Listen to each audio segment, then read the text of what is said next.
allowing Hamas to win. הם מאפשרים לחמאס לנצח, את זה אמר תומך אמריקני נלהב של מדינת ישראל. פרופסור אלן דרשוביץ, משפטן יהודי-אמריקני, שעלה להתקפה חריפה על הנשיא ביידן ובכירים אמריקנים נוספים בשל הקשיים שהם מערימים על ישראל. היום תפסנו אותו לרעיון קצר לעוד אמירות חריפות על הממשל האמריקני. Professor Alan Dershowitz, thank you so much for being with us today. Well, thank you for having me. This is an important time for Israel and for the Jewish community. So I want to start with you on the issue that is stirring up the U.S. right now, the $300 million fines that Trump received and the claim that he is becoming Navalny. He said also that the U.S. is becoming like Russia. What do you think about it? As usual, President Trump exaggerates a bit, but as usual, he has a point. The $350 million fine is unprecedented in American history. It's not based on any legal theory or damages. It's based on the desire by people on the hard left to get Trump. And this $350 million verdict, unjust verdict, is simply another attempt to get Trump. Do you see any common denominator between what is happening in the U.S. and what is happening in Israel?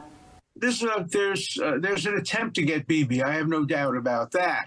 But that's in litigation. That's being decided. And I think it will probably be decided largely in Netanyahu's favor. It's not as politically motivated as it is in the United States. The difference is in Israel, prosecutors are not elected. They don't run for re-election. They're not part of the overt political system, whereas in the United States, everything is partisan and political. You are a Democrat, but you angry at Biden administration's attitude towards Israel regarding the war. I saw in Mark Levin show that you agree with him. Do you also think, as Mark Levin, that the Americans clearly support Israel?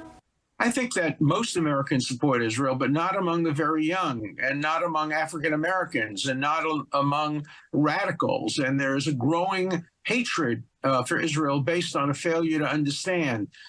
These young college students who are marching in favor of Hamas don't understand anything. They don't know what the river is, what the sea is. Many of them don't even know what the Palestinians are or what the history is. I feel the rise of anti-Semitism all over. I feel it in universities. I fear it among my own students and some even members of my own family. We're seeing a tremendous increase in Jew hatred and in Israel hatred. And we're seeing the line between anti-Semitism and anti-Zionism easily crossed.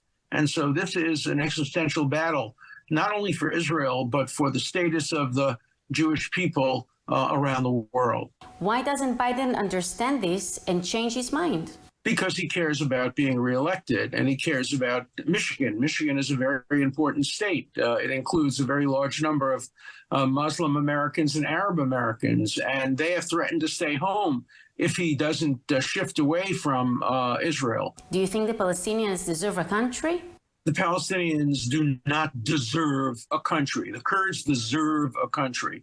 The Palestinians could have had a country in 1947, 1948, 1937, 1967, 2005 in Gaza, 2007. The Palestinians have repeatedly turned down offers to have a two-state solution. So no, they don't deserve a state. Israel, however, deserves for there to be a peaceful, non-armed Palestinian state which allows a separation between Israel and the Palestinians. What message do you want to convey to the people living in Zion as someone who cares about Israel? The message has to be, do not listen to international opinion. Do not listen to the United Nations. Do not listen to UNRWA. Do not listen to the Red Cross. Do not listen to academics. You have a higher morality than they do. Listen to your own morality. Do what is right for Israel and for the Jewish people. Do not be bullied by the rest of the world, even by the United States. We here in the United States support you, and we will continue to support you. Did you talk to Netanyahu recently? Did he consult you? Last time I spoke to Bibi and Sarah were on the Shabbos night before October 7th.